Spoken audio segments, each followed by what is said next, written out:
Okay, so welcome everyone. So this is an event which is being hosted by EMPRES, which is the Faculty of Music at the University of Oxford's group on electronic music practice and research.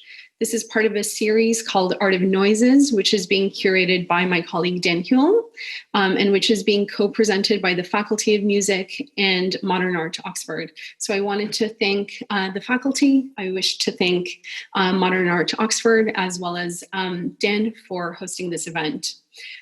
So I wanted to welcome our two invited artists, Merijn Royaards and Henry Williams, who are going to screen their film 2020 State of Exception.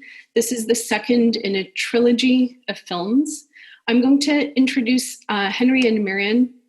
I'm going to ask them then to just introduce the film, and then we're going to screen the film, which is about 13 minutes long. And then I'll ask some questions about the film. And one thing that we would ask is that for the film itself, if you can please wear headphones. This is a film which is intended to be watched wearing headphones. So welcome, Henry. So Henry Williams is an artist and urban researcher. Her practice explores urbanist theories, particularly concerning ideas around fortress urbanism, security, and surveillance. Henry is currently based at the Bartlett UCL, where she is a tutor across a number of programs specializing in using filmmaking as a research methodology. And she's working towards a PhD by design that sets out to critique the aerial viewpoint over London.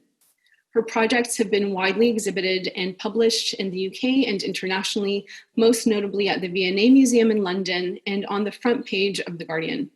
She has been featured on multiple television programs about security and surveillance in London. And welcome, Merijn. Merijn Royaards is an artist researcher guided by convoluted movements through music, art, and architecture. The interaction between space and sound in cities with a history of conflict has been a recurring theme in his multimedia work. His recently awarded PhD from the Bartlett was exploring the state-altering effects of sound, space, and movement from the Russian avant-garde to today's clubs and raves. With Henry, Merijn co-teaches the module Mediated Environments at the Bartlett School of Architecture as part of their MA program on situated practice.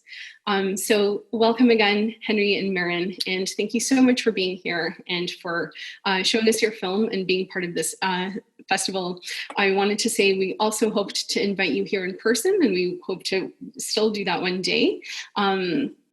And for several reasons, I saw your first film, Aeronautica, which I thought was a really fascinating exploration of surveillance, and especially through this new genre of the filmic essay that I wanted to ask you about. So Henry, maybe you could give us just a sense about, give us a maybe introduction to that first film, and then we'll move on to 2020 State of Exception, which was produced this past summer. Sure. Thanks so much for having us. It's great to be here, even in the virtual space, and hopefully we get to meet in real space soon.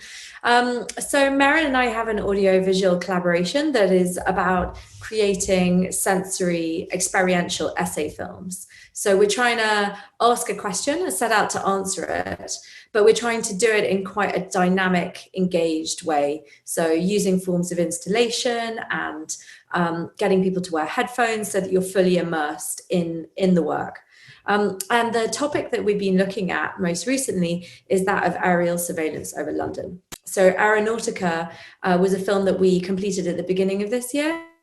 And that was very much looking at the history of aerial surveillance over London. So starting off with the sort of sublime beauty of hot air balloon rides, and then like tracking a shift in that when World War II begins and you start to have like a heavily surveilled airspace that leads to kind of the ultimate destruction of the urban fabric below it.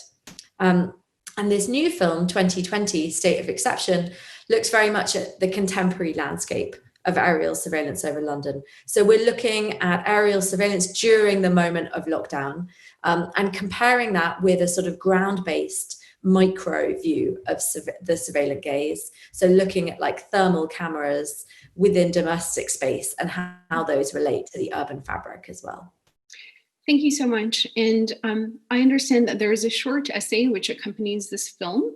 There will be a 1,000-word version of that essay, a longer version of that essay, which will be available for audiences to read through the EMPRES website.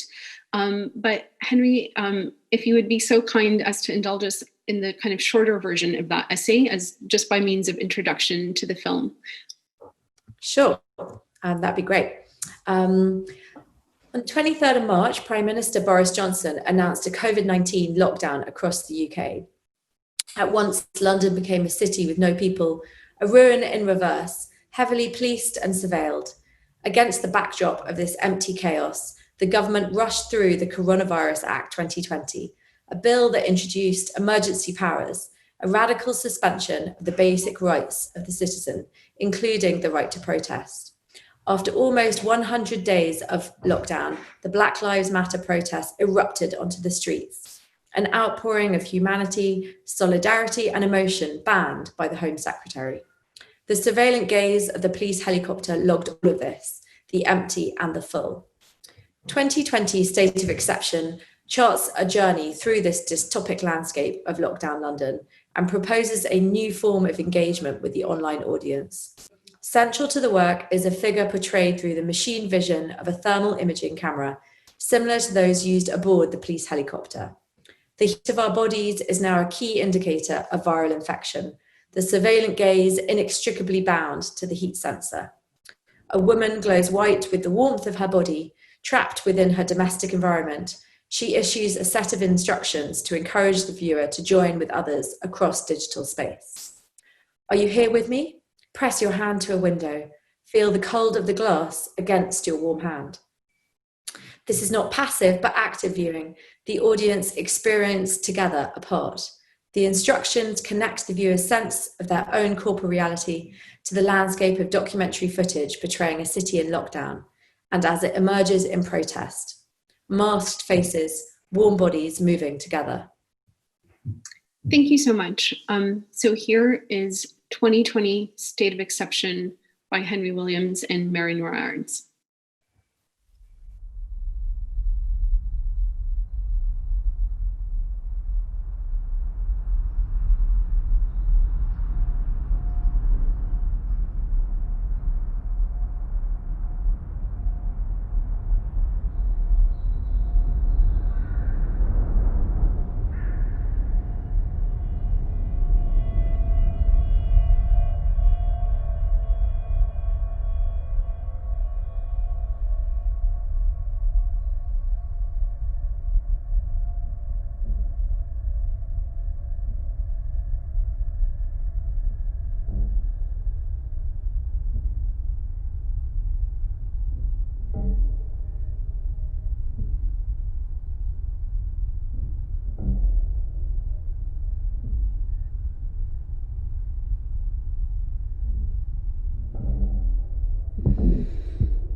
Roger, clear direct track, well above 1,300 feet VFR. Well above 1,300 feet direct track, VFR, Honeyman 07 Alpha. SIMS radar, good day, Luxor 4601. Information India dash 8 Delta, descending flight level 110 North Oscar.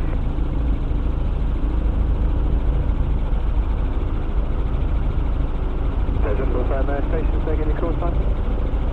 Luxor 4601. Okay, 4601, hello to you, and it's not ready for redirection, Roger, and got one sitting down to Roger, that's the heading.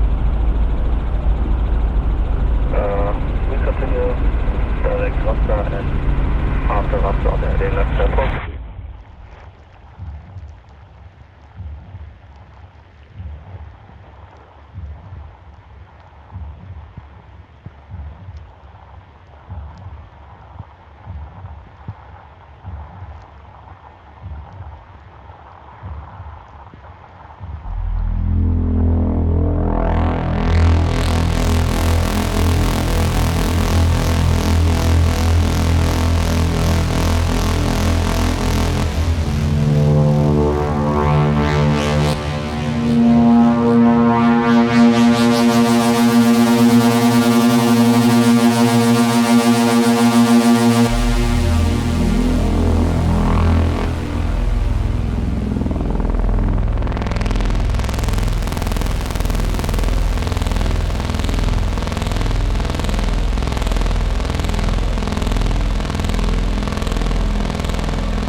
November, contact London Control 120.530.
Check the cleared level or altitude for Thunder Covenant Golf.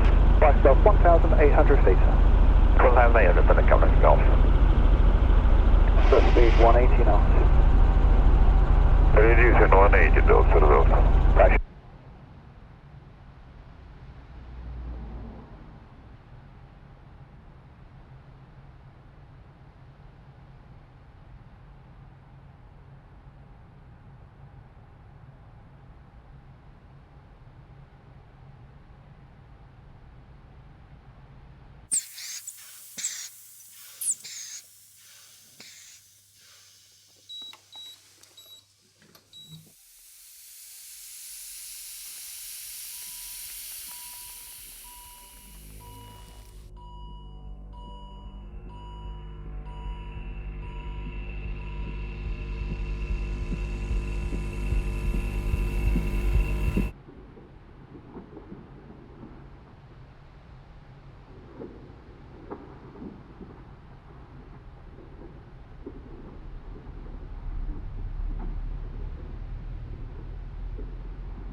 taxi trucks are going to be filling up local flight down to Seaford.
This is 2020 for you, man. This is 2020.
Well, thank you so much. It was wonderful to have the opportunity to view this film.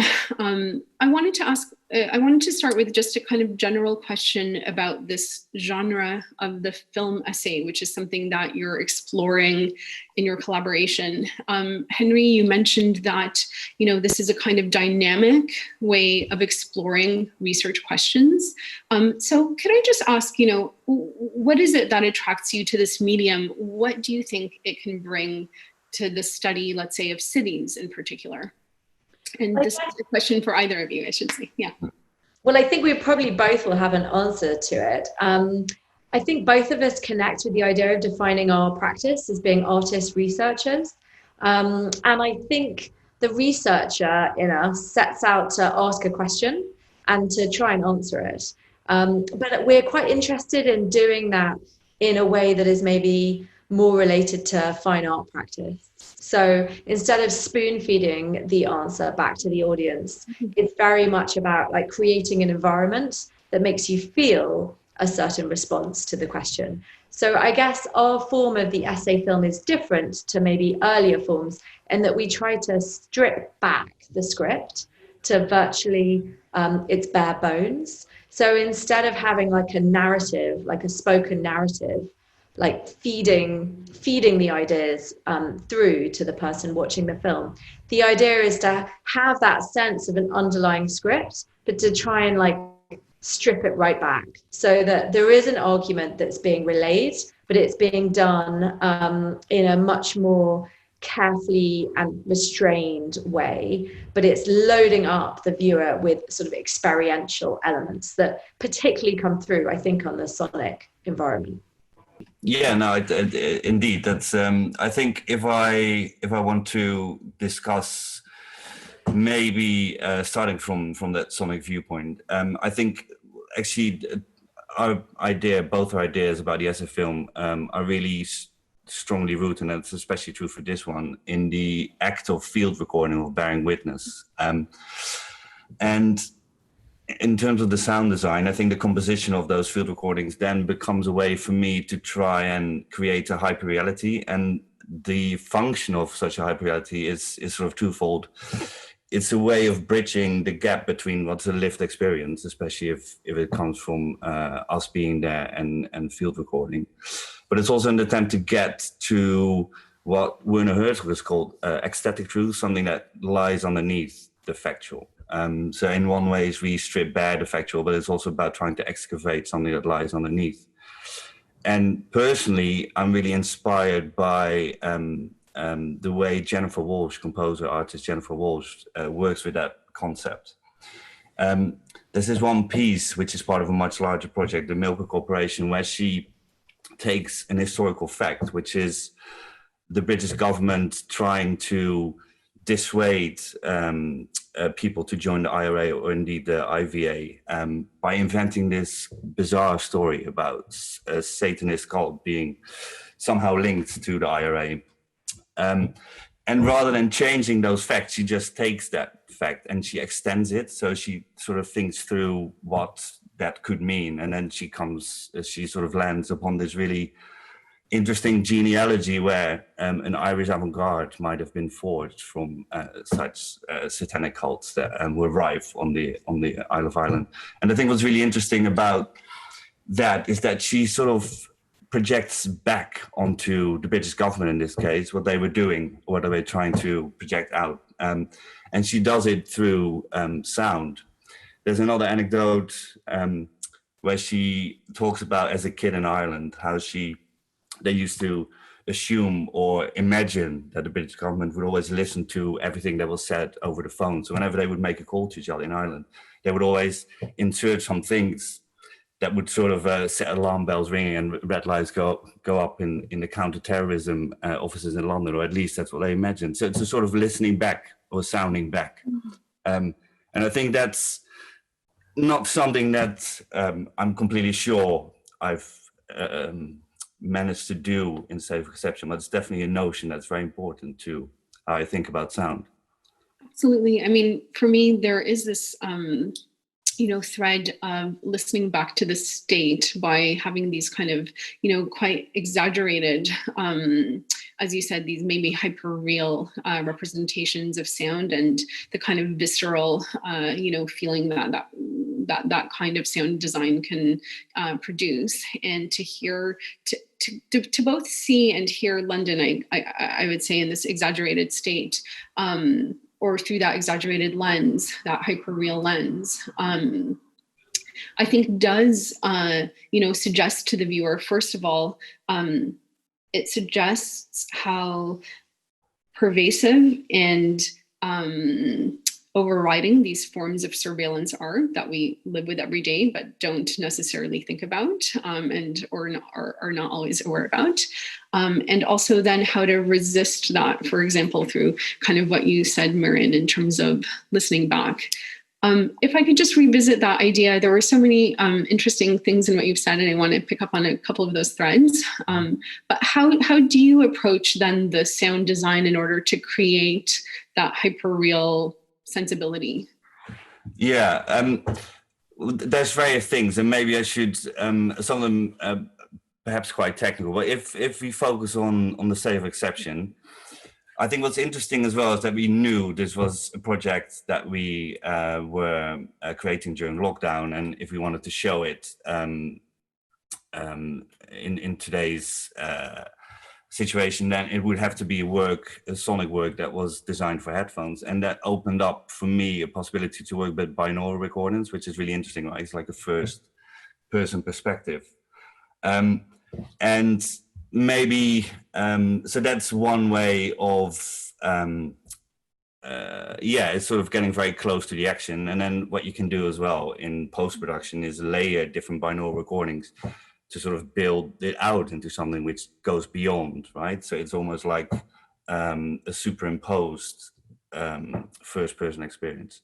And then the other thing, which is actually tropal cinema, is most of the first half of the film, in fact, I think everything is Foleyed. So there's none of the sounds you hear are in fact the actual sounds.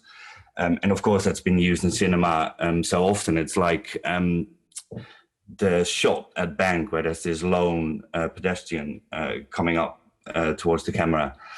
The footsteps there are not his, nor is the reverberation. But of course, that does amplify the sense of emptiness. And there's, even though it's very much about the absence of soundscapes and about a certain silence, there's no point in the film where there's actual silence. So there's different ways where you can make silence almost visceral and almost something you can touch. And I think I've tried to do that, especially in those shots of Covent Garden, where the silence is this really low frequency that sort of almost implodes your ears, right? So it's a silence that's very much sonic. And these are all techniques that you can use to extend the factual and turn a lived experience into something that's communicable over an audio-visual medium. That's so interesting. And, it's really interesting to hear about your method in terms of using in-ear, I guess, binaural recording devices, but then multiplying that in order to create this exaggerated, sensibility. But also what you said about using these kind of low tones that produce a kind of maybe bodily response that we might not even be strictly hearing, let's say, through the ears, where we are hearing it, but it's also that kind of visceral reaction which is there, and working on a kind of affective register as we're watching the film and creating these kinds of tensions. Henry, could you maybe tell us a little bit about maybe the kind of visual correlate of that? So in the visual dimension, what is your approach? And maybe it's the case that you're both like this audio-visual dialogue, is happening throughout, but you have been exploring this idea of the surveillant gaze. And so can you tell us how you bring that out in the kinds of, in your approach to the image making them? I mean, I think in some ways it came, that's the kind of conversation was like passing from visual to sonic quite nicely with this project. So we started off with a whole set of, very stripped back sort of visual recordings of these empty streets. And then I think Merijn started to introduce like bodily sounds to those streets as a way of kind of animating the emptiness. And I think that was so helpful as a methodology that then we started to think about how we could think about the importance of the body within the urban fabric. And so really then we started to use this thermal imaging camera as a way to kind of draw the body back into urban space as a kind of site of turmoil, I guess, because suddenly the threat of each other's bodies was so apparent. So instead of, I guess, with some of the World War II material that we were looking at from the Imperial War Museum Film Archive, where the threat is like quite a distant bomber up in the skies a long way away, suddenly the threat is like very close to you, and it's the person standing next to you, and it's how to visualize that alongside the sonic way of making you feel that sense of the bodily threat within the urban.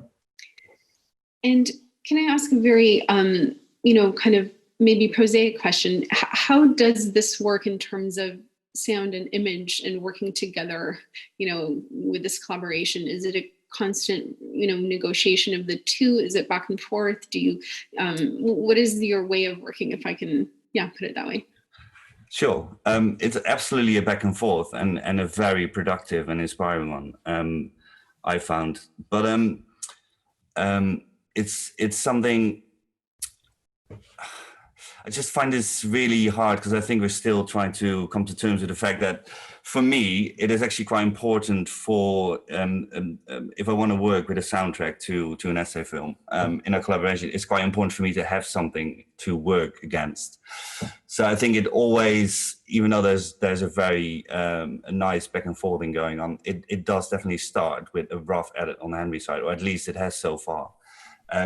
And I think it would be really interesting to try and sort of work the other way around, but I haven't quite found a way in. And I was reading Michel Chion, he was, and I think he's right in some ways. He said there is no such thing as a soundtrack in film. I mean, if you would just listen to the sounds of State of Exception, it would not make any sense and it wouldn't have the same.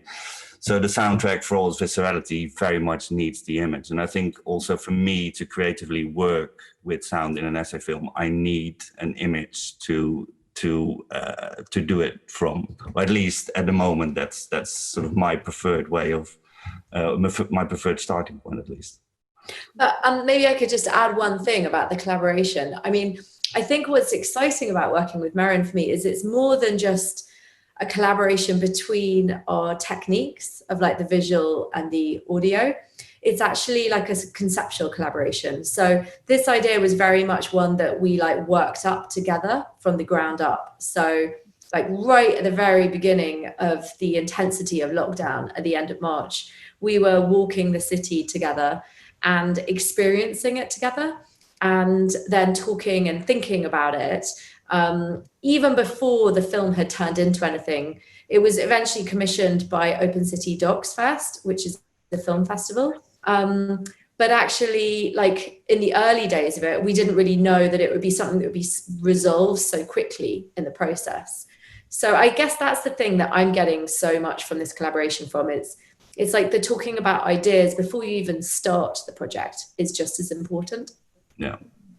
So thinking then about the kind of conceptual level of this film, maybe one of the premises of the essay film is, quite neatly encapsulated by that Walter Benjamin quote, that the state of exception in which we live is not the exception, but the rule. So Henry, you had mentioned, that you're representing these different modes of surveillance, both at the kind of body level, the biometric data, which is being gathered, as well as things like the police helicopters, which are, surveilling the protesters. And we also know about these, many other modes of surveillance that operate in, let's say, this contemporary moment. Merijn, you mentioned sonic forms of surveillance. That was also part of my interest in this. There are so many more sonic modes of surveillance that operate today. We have microphones which are continuously recording public spaces and gathering, snippets of audio data. We have things that are like hearables that you wear in your ears that are capturing biometric data, which are, smart earphones, but there's also a level of surveillance that can operate there. You have things like smart speakers. So I guess my question is, do you feel that we have become kind of immune or inured to these, pervasive systems of surveillance? And why is it that you want to bring this back to the attention, of the public? Why is it important for us to really be thinking about surveillance in this moment now? Shall I pick that one up? Yeah, you start, Henry. Yeah. I guess I have been long interested in this idea of Giorgio Agamben's theory of the state of exception, which is that at particular moments of emergency, special measures are brought in and then they are never taken away. So I guess a good example of that in London would be the Ring of Steel, which is a surveillance installation around the whole of the city of London that was introduced as a way to stop the IRA bombing threat. And that was introduced in the early 90s, and it still exists today and has actually been extended and is now the congestion charging zone.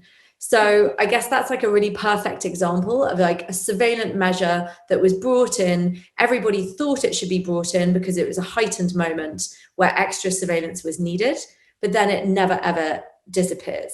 And I think there's something similar happening at this moment in time. Like obviously we all need to be cautious and anxious about our fellow citizens. There's like a duty of care to each other. To abide by lockdown is to be a good citizen. But I think there is also this ratcheting up of systems of surveillance and government power that we have to be really, really cautious about and pay attention to, so that when the moment of emergency has passed, we can dismantle it. Because I think otherwise what you have is this gradual increase in state power that is incredibly problematic. And maybe very few, very few limits on that power once those systems become part of everyday life, and we no longer notice that we are sending our biometric data to the state, or we no longer notice that we're inputting our health information, let's say, into these systems just as a matter of course, and they just become, again, as you said, like the ring of steel, just part of our everyday life. Yeah, exactly. I mean, very, very few of these things can be undone, right? So I think it becomes really important for us to think about, and again, going back to Jennifer Walsh, and maybe also the human microphone, the thing they did at the early protests in Wall Street, where sound can be a power, that there is such a thing as sonic activism, and it can be used to subvert what comes at us and to project it back. And I think I find that interesting, because I'm not optimistic that these things can be rolled back, but we need to, first of all, have a critical eye and ear to what's going on around us, and then also try and find ways of dealing with these new realities, right? Thank you so much. I mean, this was a wonderful discussion, introduction to your practice. Could you maybe just tell us a little bit about the next part of this trilogy? And then I'm afraid, just for interest of time, we'll have to wrap. Well, I guess it's maybe two elements that we could talk about. I mean, one is, I think both of us feel like this film is not complete yet. We were very aware when we were making it that there would be another form of lockdown. And so I think we made it with the deadline of a film festival in mind that we were aiming for, but we always knew that we would plan to extend it. So I think that's what we're now working on over the next month, is gathering more material to resolve it further. And then I think the other thing that we're going to hopefully do once archives reopen is the middle film in the trilogy is taking the idea of Foucault's boomerang theory, which is the idea that techniques of surveillance and control are tested in colonial space and then re-imported to the homeland. So we've long been keen to make a film that activates archive material from the Imperial War Museum Film Archive that is from Northern Ireland and from Iraq. And we're going to weave that together into another exploration that sort of critiques how these systems are developed in conflict zones and then reintroduced into civilian space. So yeah, and I think the sonic possibilities of that archive collaboration are going to be really interesting. Thank you so much. And Henry, maybe thank you also for the clarification. So 2020 State of Exception will be the third of the trilogy, is that correct? Yeah, it's going to be the final one, and there'll be this central one that will make it in the middle. I guess we couldn't make them in a linear way because the archive's closed. But I think it's kind of interesting to jump to the contemporary landscape and to have a real awareness about how that functions. And then to go back and look at kind of systems that were developed in conflict zones and to see if there are similarities there. So that's going to be quite a useful exercise, I think, working in a non-linear historical fashion. That's brilliant. Merijn. Yeah, no, absolutely. I think this is sort of dictated by whatever came our way. But I think it's actually been a very interesting. We were talking about the other day. Actually, it's a different way of working, right? Working with archive material or with field recording, and it's really nice actually to be able to switch between them. And I think you learn a lot from doing that, and they sort of start to feed into each other. So yeah, absolutely. Well, thank you both again. I really appreciate having the opportunity to talk to both of you about this film.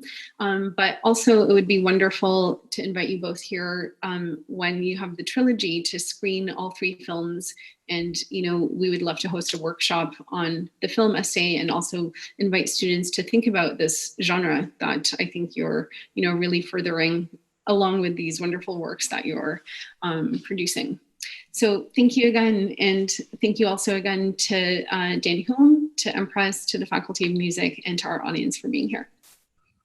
Thanks so much for having us, and very much hope to come and do that amazing event you just suggested. Absolutely. Yeah, same here. Yeah. Thank you.